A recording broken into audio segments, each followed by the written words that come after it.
Hello, Oasis Travel Club. Anna and Ian here. Thank you for all of your questions. We're going to be addressing your questions in this video, and we are going to begin with the natural resources of Ukraine. So here you can see a map of Ukraine. Traditionally, Ukraine is separated into three regions. The first region over here is the western mountainous region of Ukraine. In this region, the timber industry is very well developed. Yes, and you can also see that there are huge deposits of oil and complex ores. In addition, since this area does contain a lot of mountains, it is an excellent source of fresh quality water. Then in the middle of Ukraine, also the largest region of Ukraine, is the central woodland area. As the name suggests, this area also has a good source of timber. But on top of that, this is also the main area great for farmland in an excellent climate. So here is where agriculture is very developed. You can also see that there are large deposits of oil, and the Dnieper River is passing through much of this area, and so the Dnieper River is a very good source of clay, quality soil, and hydroelectric power.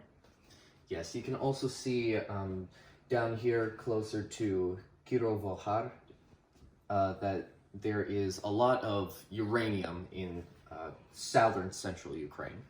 Yes, and then over here is the steppe area of Ukraine, eastern Ukraine.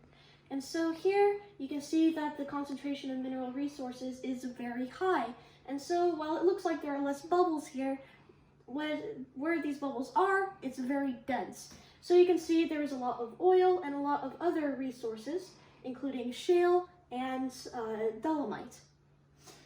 And also, regardless of the fact that this is a steppe region, farmland is still relatively abundant in this area. Yes, not obviously as good as central Ukraine, but it is still a major center of agriculture. Now, of course, taking a look at the large amounts of crude oil over here, this area is going to be the prime target for Russia to take over. We will leave a link to this map in the description of the video so that you can explore the natural resources of Ukraine for yourself later. And now on to the next topic. The next question that really piqued our interest and we had to do a lot of research on and wait for answers for was about the power plants in Ukraine, specifically whether or not the power plants were a factor that influenced the Russian invasion. All of our answers regarding this question were taken from open sources provided by Ukrainian intelligence service officials. Specifically the sources provided by Alexei Arestovich. He provides daily briefings on the Russian invasion of Ukraine On behalf of President Zelensky's office. So here we can see Chernobyl up in the north, bordering Belarus and is very close to Russia. So officials believe that Chernobyl was just a target of opportunity where forces were already coming this direction, and so it was just on the way, and so they took it over.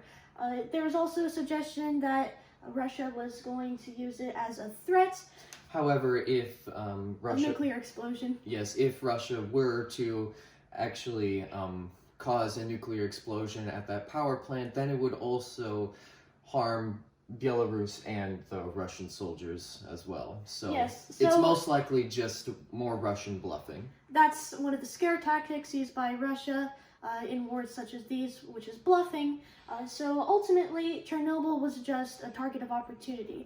Then we move down to the southern power plants, which is in South Ukraine and Zaporizhia. Now, South Ukraine and Zaporizhia are actually very crucial targets at this point in time for Russia. And the reason for that is because in 2014, when Russia took over Crimea, they had no access to fresh water. Yes, so you can see how Crimea, while it's next to Black Sea, the Black Sea doesn't provide fresh water, it's a salt sea. So Crimea doesn't have the fresh water or power to sustain itself. So taking Zaporizhia, which is both a nuclear power plant and a hydroelectric power plant, would be very important for sustaining the needed water and power in Crimea. Yes, and before Crimea was actually annexed, Ukraine did supply fresh water and power to Crimea from Zaporizhia and power from the South Ukrainian power plant too. Which is also why you can see that the Russian invasion is trying to get to South Yes, to the southern directly Ukrainian power plant. targeting these two power plants. So this question can then be answered in different ways, where Chernobyl was just a target of opportunity, and these two power plants in South Ukraine and Zaporizhia were actual targets. Thank you for all of your great questions. We appreciate them all, and we are looking forward to more of them. At the time when the current administration in the White House is stalling much needed military aid, which causes the unnecessary death of the civilian population and destruction of Ukrainian cities, your support means a lot. Slava Ukraini! Glory to Ukraine!